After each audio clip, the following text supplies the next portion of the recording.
So why don't we begin with Mr. Viet? Okay. So, first of all, Jonas, thank you for inviting me. Okay. And I have some questions because the theme is completely unknown for him, for me. Okay. So please, first of all, I'm curious. Why did you choose this theme? Why? So I chose this thing because last year I did a presentation with my friends about females who were being excluded from basketball competitions. So for this year, I searched a little more about when I was searching about this topic, I found that these transgender athletes were overall just getting rid of the female athletes' opportunities in competing in those competitions. So I thought that it would be interesting, as I am interested in sports. I thought that it would be interesting for me to research more on the topic and to see the possible causes for this, which I found that they were physical, and I researched about one more possible cause, which are the performance advantages of them. Okay, and another thing, because one thing that I didn't understand very well, okay, and I looked for the internet, but I still don't. What's the difference? What's the difference between women and cis women? What is it? So cis women are women that are biologically women. So they are born. They were born Yeah. as women. This gender So aspect. women and cis the same. Yes, are the same. But naturally born women and cis women are the same. Okay, another thing. Uh, the gender verification tests consists of what? So they What are kind of the tests they do? yeah, they are basically submitted to these gender verification tests, in which they are like this involved on seeing that if uh, basically seeing the male and female parts, genital parts, to see Yeah. if they are indeed male or female. So it is like a very bad thing for them to occur because anyone doesn't want to be part of this and to participate. So yeah, these gender verification tests are basically this. Okay, the last one, I promise. And come one thing, is there, when I finish, I was thinking, is there a possibility to have only a team of a transgender? A what? Only a team, to have a team only A composed category by, for only transgender women. yeah, that's it. Instead of mixed with women, Yeah, only one so team, yeah. this is a possible solution that many people and I think that could be Yeah. possible, but not for now because there are not enough transgender athletes nowadays. Oh, okay, Like okay. when I researched, most studies were in minimum 2018. For the most of them was 2019 and 2020. So it's like a very recent topic with many different opinions, but little research was done and it's like controversial nowadays. And there are not many transgender athletes nowadays in order to put them in a separate category. So this is a solution that may be implemented in the future, as many transgender athletes will appear and will continue to appear. Okay, the last one, I promise. Curiosity. Okay, if as they were men and now they are women, why don't they play with men? This is also an issue as they like want to feel as a woman. So if they transition to female as like they want to feel as a woman. So in Okay. sports they also want to feel as a woman in competing. But there's like a line between feeling like a woman in other spaces which are totally fine, like in schools and in other Yeah, yeah, places, yeah. but parts which are basically taking out the rights of the cis women that are being like negatively affected by these transgender participations. Okay. Thank you very much. Very, Thank you. very, you clear me very, very much. Thank you very much. Thank you. Congratulations. Thank you. Thank you. We'll shift to Dr. Roberts. Hello, Jonas. The same congratulations. I know that you have been working on this topic for a long time. Yes. And I know that it was not easy for you to do the research, especially when it comes to the data sets. You know, going there, looking for the data that is valid for you, doing the analysis, separating them, doing all the calculations. You did even more than it was required. You can see it that Yeah. your appendix You have a lot of graphs there. Yes. So congratulations for all this effort. My first question should be the same question that you already gave us an answer, which is what is your inspiration for this analysis? But you already told us, so I can skip this. I'm going to go to my second one. In your review of literature, you wrote, sports associations focus their efforts on recognizing which conditions, if any, establish unfair advantage in sport. So basically, I like to bring this quotes from your review literature because basically what we're discussing here is advantage or disadvantage, you know, in the competitions. Basically, this is what we're looking for. Yes. So, but still, following the quotes that I selected, my question is, what can be done to establish this unfair advantage? Like, how can we really confirm if we have unfair advantage or not? So I think that the main thing that we need to do is like provide arguments. So provide arguments that may constitute these fair disadvantages of cis women and advantages of transgender people. So as I also put studies over my topic, which was a public opinion of the topic, but also studies that proves that there are physical differences of transgender athletes, even with the suppression for the IOC guidelines with testosterone levels and stuff. So in regarding physical disparity, there are studies that prove this. And another argument, as I said, that there needs to be like more arguments in order to prove this disadvantage, are these performance advantages which I reviewed in the studies. But as I said, I was not observing the results, but the performance, regarding also time. So it is not applicable for us to conclude that the results are greater due to the possible limitations of the individual unique skills, but exactly this performance advantages of transgender athletes that overcome the performance advantages of the cis women athletes. Great. Now I'm gonna move my next question into using the words. We have been talking about it. You came to me before, and I've been helping you, and you did it very well.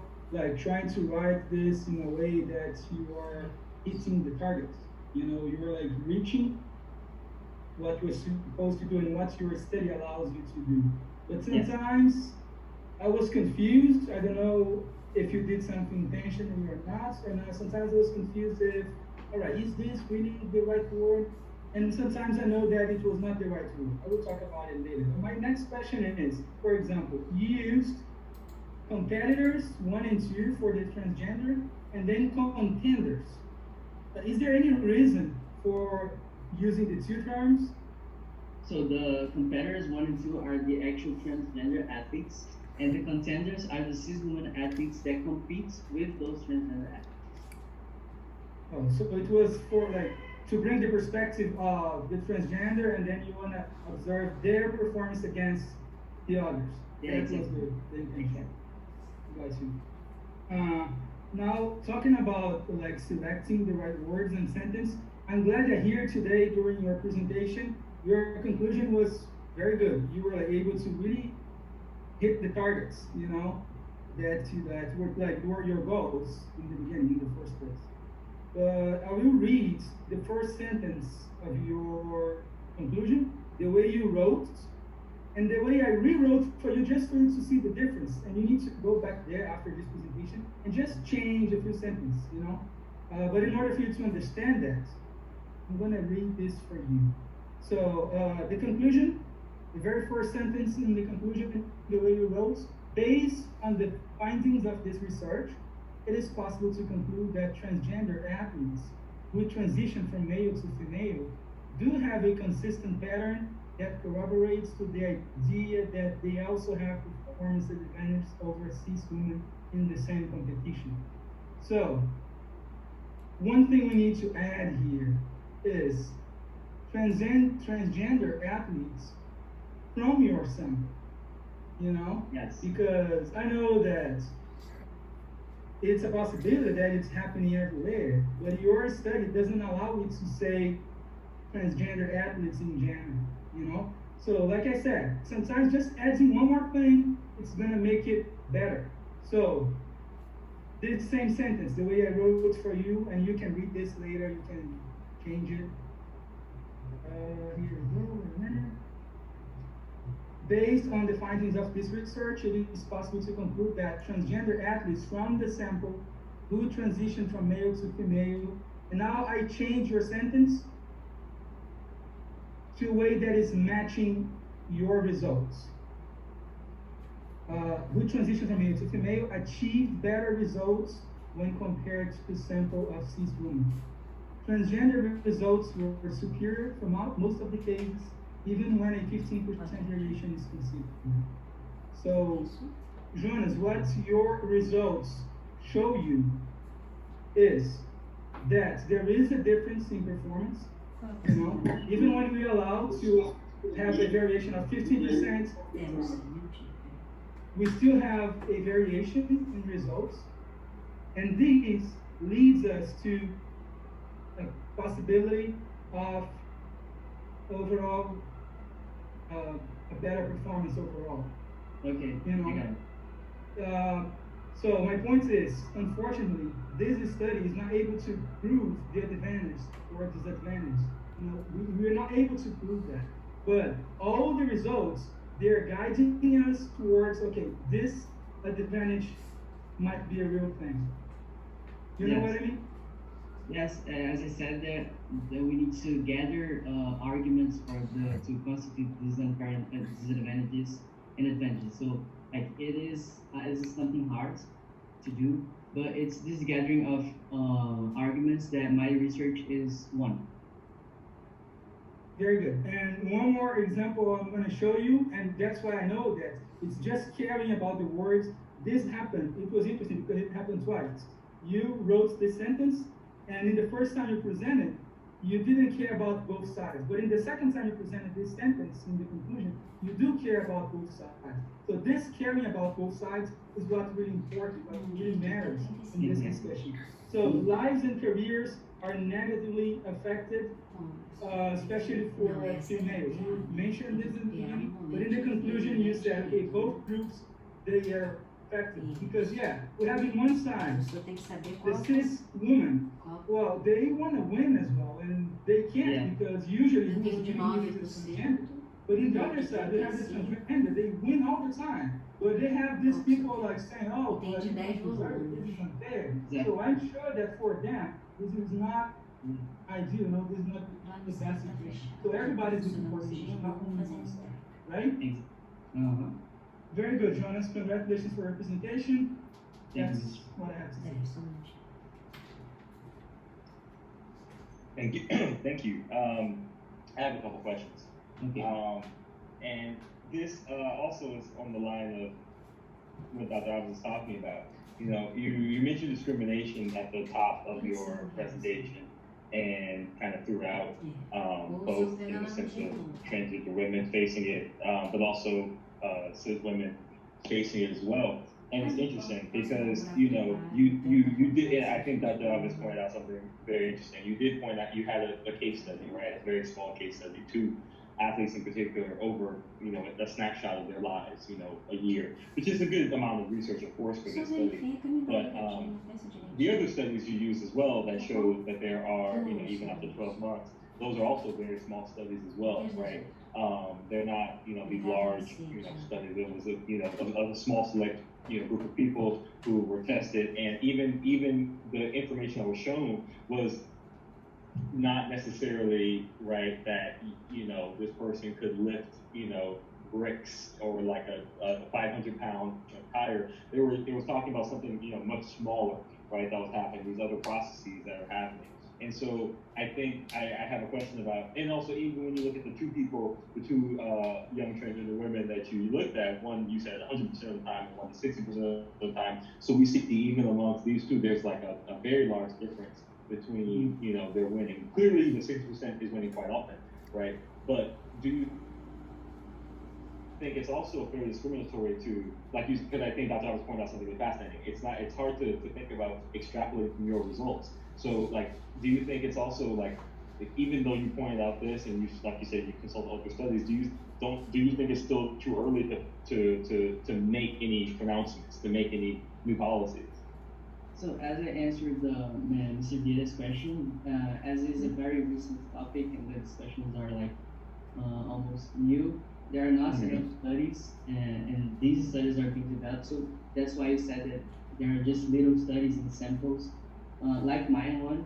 And I also bring back to my idea that we are just creating and using new arguments for the change of current provisions. As Dr. Alves said, that it's hard to constitute these unfair and fair disadvantages because it's a very controversial topic and many people have different opinions over the issue. But yeah, I think that you said about discrimination, right?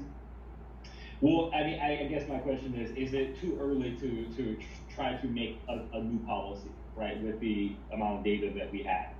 Yes, it is too early to like change the current policies.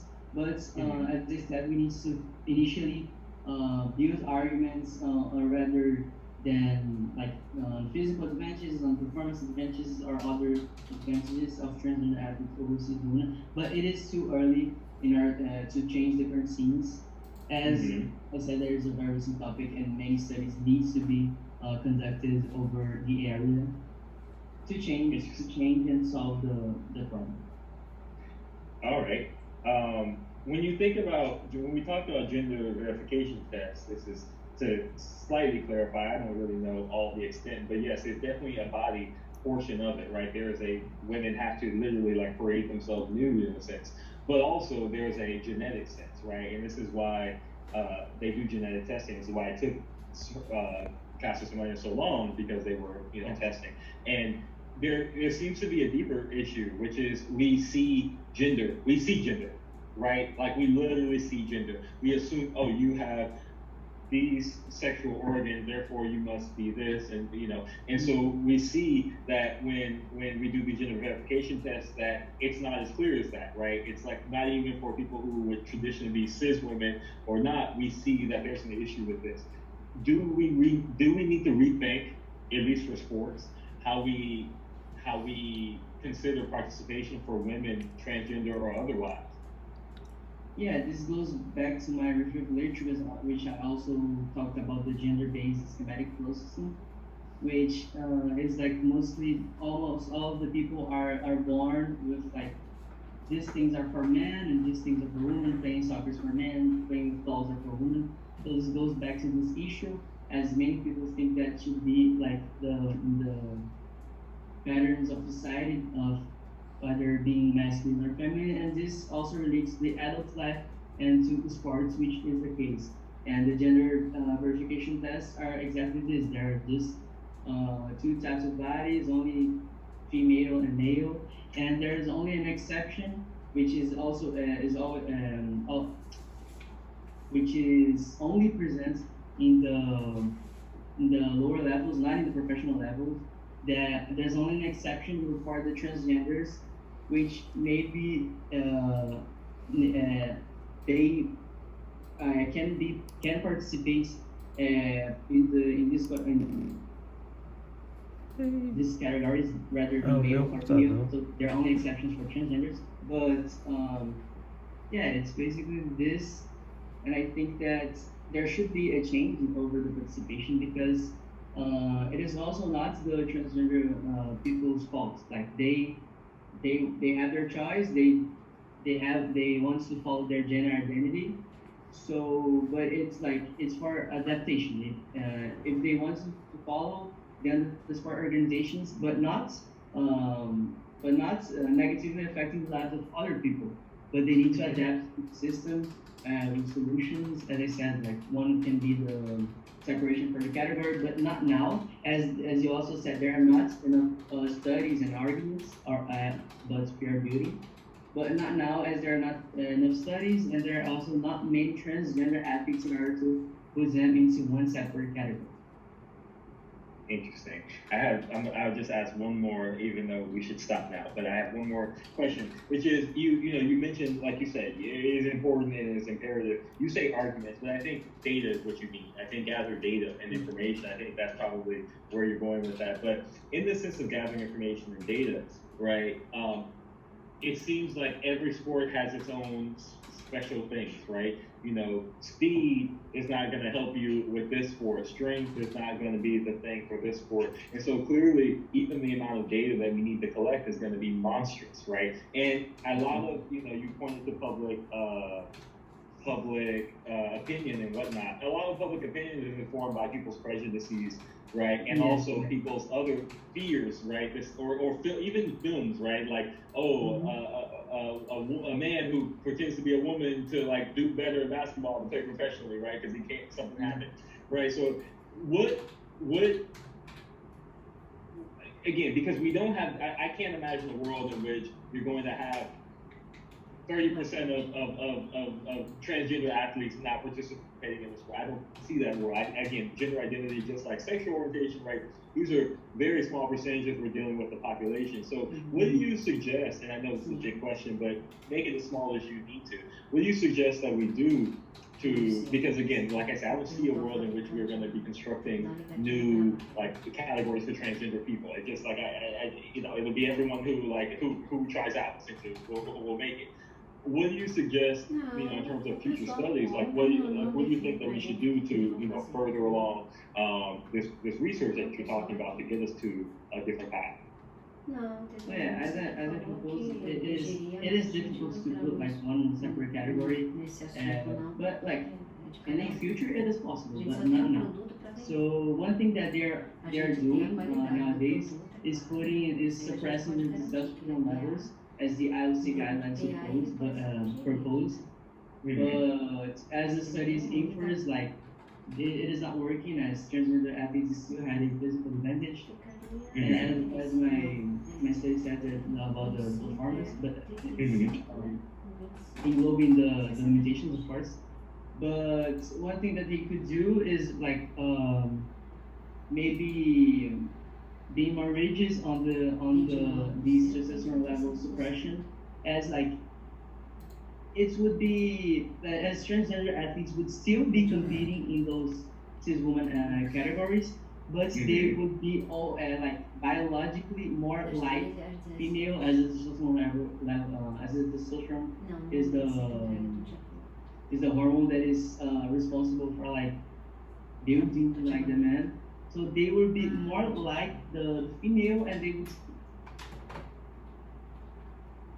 still participate in those. So I think it would be more evidence if this suppression doesn't cause harm to the health, which I think it was already thought about. But if it doesn't cause harm to the transgender athletes, and it leads them to also continue to participate, but not having that high advantage over cis women, then I think it would be a fine solution. Great. Thank you very much for your defense, for your answers, for your presentation today. Again, if this were a different year, we would of course go ask everyone to leave and discuss some things. Again, because of the difficulties of this year, we have kind of flipped that process and we discussed previously. So again, just want to say congratulations, you passed through this process. Thank you. And again, everyone, you can cheer, you can say something. Very, very good. Okay, congratulations. Thank you all. Thank you all for being here today. Again, I imagine some of you want to get to Teo's presentation as well, which is going on right now. So you're more than welcome to go. Thank you everyone. Vai aparecer lá, irmão. And take care. Bye. Vai aparecer lá. Brota no Theo.